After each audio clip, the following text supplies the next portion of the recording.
Craig Compton joined the Center for Economic Development and Business Research here in February of 2023. A graduate from OSU, he obtained his bachelor's in economics, pre-law, in 2015. In the following years, he gained experience in both the private and nonprofit sectors before returning to the academic sphere. His main areas of focus include the center's economic impact model, accelerated business research, and other economic development projects. As a Kansas native, he aims to bring actionable insights to leaders across the state and empower them to make data-driven decisions. My privilege to introduce here today, Craig. Thank you, sir. Thank you. Appreciate it. Yeah.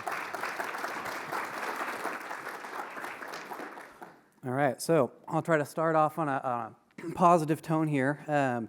Does anyone want to hear a free joke about roofing? Good, it's on the house. Thank you.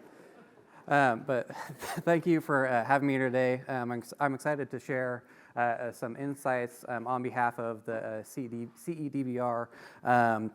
Recently, we hosted our Economic Outlook Conference on October 8th. And so we'll be sharing some of the insights that we shared during that conference and trying to relate that back to South Central Kansas housing. So some of the questions that we'll dive into today are just about the overall landscape of our employment forecast in the region and in the state. Then we'll move on to a conversation when we talk about Wichita trends specifically in the South Central region and how that compares to the rest of the state of Kansas. And then we'll dive more granularly and specifically into the Wichita workforce and their preferences and trends. So we'll start off with talking about our employment forecast. One of the tools that we use every year is a business survey, and this helps us inform the narrative of how we're going to forecast for things like our employment. So one of the things that we did notice was that there was an intended slowdown on employment, on the employment side, and that tells us that firms are kind of in this growth phase. So when you do look at the profit margins, they are very optimistic about those profit margins and do expect to grow in the coming future or in the next few years. We also look at Kansas establishments in terms of their burrs and deaths, and so that's market exits, market entrances. We feel that the COVID-19 era really spurred this sense, this spirit of what a hard word to say, entrepreneurism. And so we think that that means that some of the older businesses that weren't necessarily competing as well exited the market, new businesses entered, and they were all ready and willing to compete and adapt and evolve to the changing markets. So that also translates to the employment in those firms, as you can see on that right-hand graph. So over the next 3 slides, we'll kind of discuss the main driving sectors across the state, and we'll start with agriculture and mining. So agriculture, as you all know, is one of the main driving sectors for the economy of Kansas. It's pretty consistent across the board, and it has remained competitive. When we look at mining, we do see a decline in our mining sector. However, we noticed that in 2022 there was a rebound in that sector. So you'll notice that we, for these graphs, look at Kansas and then we look at competitors. And so our mix of competitors when we look at these depends upon the sector. So for this agriculture and mining sector, the competitors that we tallied were Colorado, Oklahoma, and Nebraska. So we'll move on to the manufacturing sector. Whenever we look at manufacturing, we break it down into durables and non-durables. When we think of durables, think of airplane parts, any metal manufacturing. When we think of non-durables, you can think of things like food and paper. We do have a more diverse mix of competitors for this. We include states like Alabama and Kentucky in that durables market, and we include states like South Dakota and Arkansas in that non-durables market. And so we see that when we talk about durables, they're now back to its previous peak, and we hope that in the state of Kansas that's going to continue to climb. And when we look at non-durables, There have been some headwinds, but they continue to increase, and we hope that that rise continues. Moving on to the trade, services, and government sectors, we compare all of these against Oklahoma, Nebraska, Colorado, and Missouri, so our surrounding states.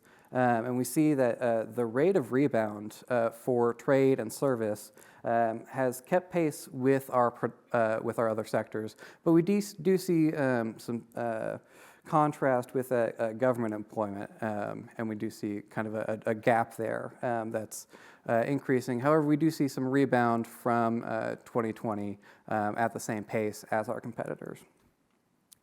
So we'll look more specifically at the employment forecast and talk about employment within the state. The large growth that we saw in 2020 is expected to grow or expected to slow across these sectors. So we look at production and we see the highest growth in 2023, but we see that will slow down in 2024, 2025. And then we look at the regional forecast. The rest of Kansas is expected to see this explosion of growth, or did see this explosion of growth in 2023, and is expected to slow down in 2024, 2025. And that's possibly due to employment migration. So we'll see people migrating out of the rural areas of the state into the city centers of Topeka, Kansas City, and Wichita. Specifically for Wichita, we look at our employment forecast, and we forecast it out to 2033. We see that the services sector is the largest sector, greater than production or trade. And within that services sector, we see that education and health services is expected to be the most robust and grow by 2033, and that'll beat out manufacturing. So we can think of our hospitals, our doctors' clinics. We expect for that industry to grow, but we also do expect to see growth in our manufacturing industry. And then as for the highest growth over that period of time, we expect that to be in leisure and hospitality. So another cool thing that we kind of looked at and addressed during the Economic Outlook Conference was our employment recovery and just this resiliency that we see across the state of Kansas and the Kansas economy. So we looked at previous recessions. So we looked at the Gulf War, we looked at the Great Recession, we looked at the dot-com recession, and we looked at the COVID-19 recession, and analyzed how long it took for the state of Kansas to rebound with its employment. So we can see with COVID-19 that we did have a very deep impact. However, the caveat to that is that we'd had the strongest recovery of any of those recessions that we looked at. And when we looked at the Great Recession, that did take the longest to recover from. But back to the COVID-19 recession, we did perform as well as the rest of the United States. However, that has slowed down recently, and that growth has waned a little bit. So while we do have this positive employment story, and we do expect employment growth, there are a couple of barriers that we do want to address.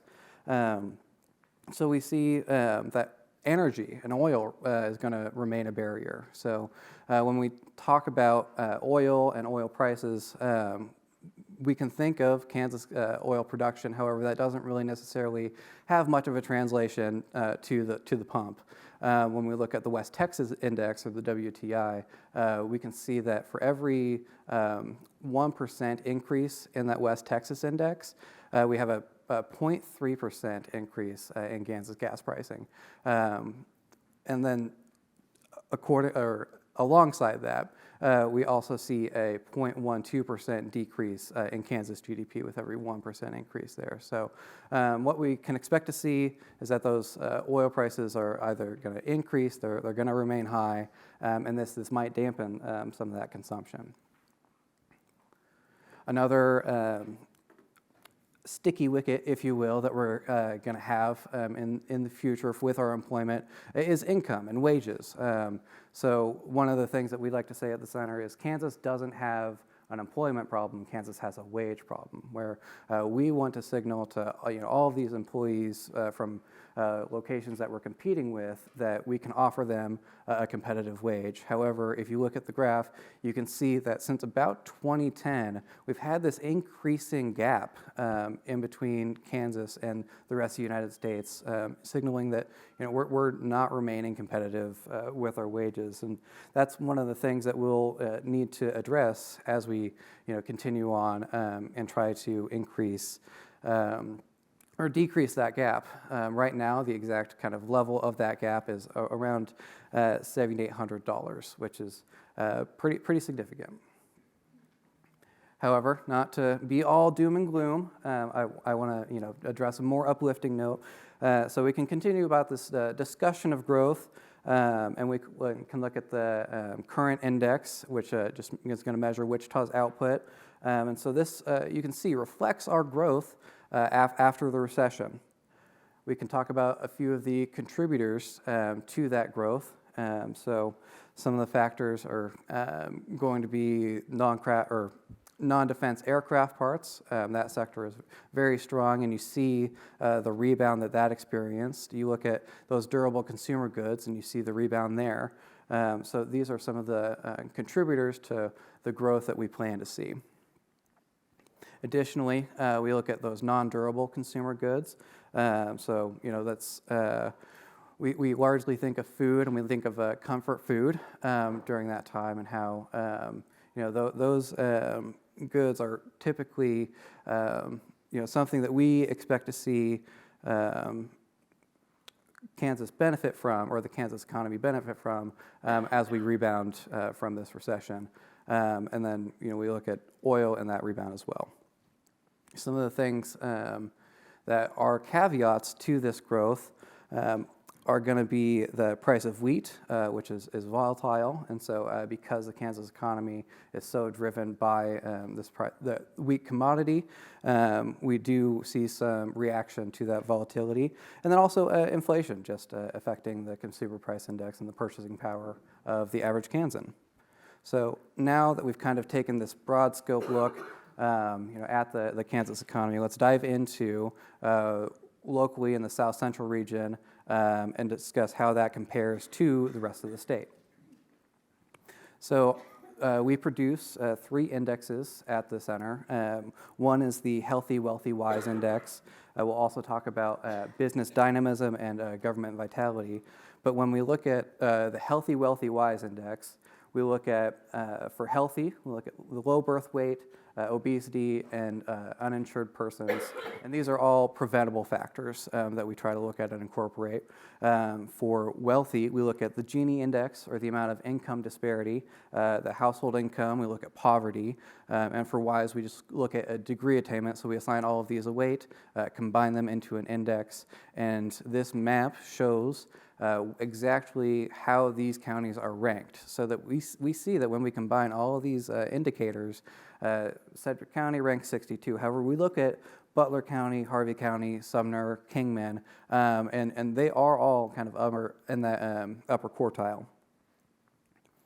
So we move on to the business dynamism conversation, and business dynamism has a few different indexes. We look at labor term, we look at the diversification of businesses, and we look at overall economic growth.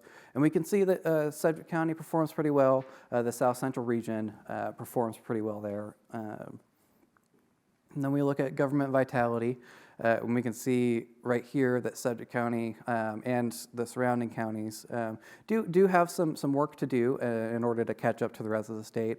And this will be important as we look to compete in this population. And so as we look to have people migrate into our region, we want to improve our government vitality. So that'll be something to consider as we move forward. So relative to Kansas, Wichita has a higher working age population, a higher concentration of poverty and a lower relative youth population with a slow median income and growth. But we can take a look at our index and see how well or how much Wichita consumers are spending compared to the rest of the United States.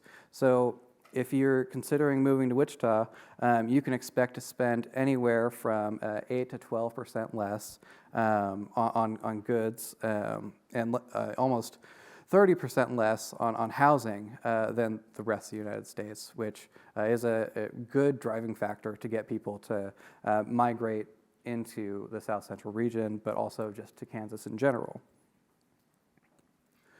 So now let's take a look at just specifically the Wichita market on a more specific level and have a discussion just about the way laborers and the population of Wichita behave in some of their trends. So this is a density map of all of the manufacturing employees in Wichita. So it's an interesting map. The lighter colors are going to show you lower density areas, and everything in red as you move across are going to have higher density. And so you can see there's some higher density in the suburbs. When we think of manufacturing, we think of Spirit Aerosystems, and that's right along the Kansas Turnpike. So you can see that areas with access to the Kansas Turnpike have a higher density of these manufacturing workers, and we would assume some correlation there between those workers and just trying to get to work and trying to limit their commute. And we do see a lower density in the city core. So in downtown Wichita, we don't see necessarily as many of those manufacturing employees. We can look at healthcare, and so this is the map of all of the healthcare workers across the region. You see that it is at a lower level than manufacturing. However, the density is broadly spread out, a little more diffuse than we saw with manufacturing, so it's not necessarily as concentrated in those specific corridors that we saw. And it is a little higher near the city core, so think of our main hospitals, Wesley, Via Christi. But when you think of healthcare, you can think of all of these firms. Like it includes your dentist's offices, your chiropractor. So all of these other offices that are kind of distributed throughout the city. We can kind of see that in this map and where people are choosing to live relative to where they work. We can also, just for comparison, look at retail, which is the most diffuse. And so what we see is that people are willing to migrate out to the suburbs, to those kind of retail areas with those anchor stores. I think of New Market Square. I think of the center in Derby and Goddard and Andover. And so those dedicated retail centers or shopping centers with those anchor stores and have a high degree of retail, we can kind of see how their laborers are distributed through this map.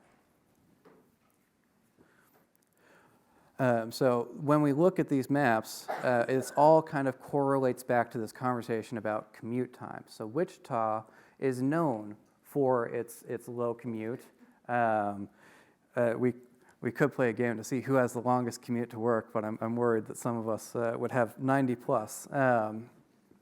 But if you look at the laborers in Kansas as a whole, or in Wichita as a whole, 50% of us have less than a 19-minute commute to work, which is pretty staggering when you compare that with the rest of Kansas, especially when you compare that with the rest of the United States. So many of us have this expectation of a low commute. So that really, when you look at these maps, it brings us more context and more understanding of why people are choosing to live where they live, kind of based off of their employment as a driving factor for their housing. So we can look at the mode of commutes and just have a discussion there. And so what we see is that Wichita doesn't really have a strong reliance on public transportation. In fact, most people choose to drive alone, but that also means that they have disposable income to spend on those vehicles. We also see, that largest cohort of solo drivers is in that bracket, which is, 35,000 to 50,000, which is, kind of right on target with, our most populated cohort in that median income. So to kind of summarize this conversation with one last insight, just to keep in mind is this is a map of the per capita income, what it looks like throughout the region. So as you're looking for your target markets and trying to refine those, this is something that you can keep in mind to leverage as you hone in on exactly where people are living, where they might migrate, where you can find potential customers. So I should plug a few things before I let you all go. Our first is the population forecast. It's a really neat tool that we just developed and released from the CEDBR. You can go to population.cedbr.org, and it's just a good tool that allows you to kind of adjust different parameters and see demographics of the population, see trends and forecasts for the population of different counties, different areas, which is just a very useful tool in general. And also another specific thing is accelerated business research, which is boutique research where the center tries to plug you in with Wichita State faculty and staff and answer a specific business question that you might have. And just leverage our resources to get you some better insights so that you can have actionable information to make good decisions. So that concludes my remarks for today about Kansas employment forecast. So thank you all for having me. Yeah.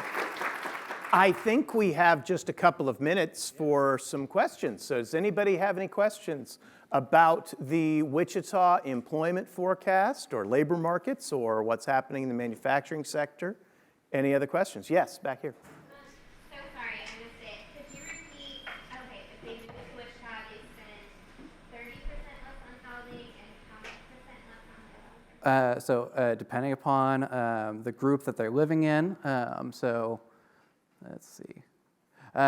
So we broke it down by the household type. So depending upon the household type, it's anywhere from 8% less to 12% less. And that's on all the goods from groceries to housing to utilities, transportation, healthcare, et cetera. But the income is 7 to 12% lower than the average. Yep. So the entire picture is important. So while we do have these lower incomes, this lower per capita income, one of the benefits that we can use to attract people to our area is this low cost of living. Is there any way to bring up property tax estimates into the housing cost, or is that figured in? I don't believe that they are, but You're working with the census numbers and the BLS numbers, right, on that. So what actually goes into the inflation numbers for housing costs is actually a number that they call, it's owner's equivalent rent. And so they ask this question, what would you have to pay to rent a property equivalent to what you're living in today? And that's what they use to kind of measure that, as opposed to house prices per se. So it's a little bit tricky with that. Mm-hmm. Any other questions?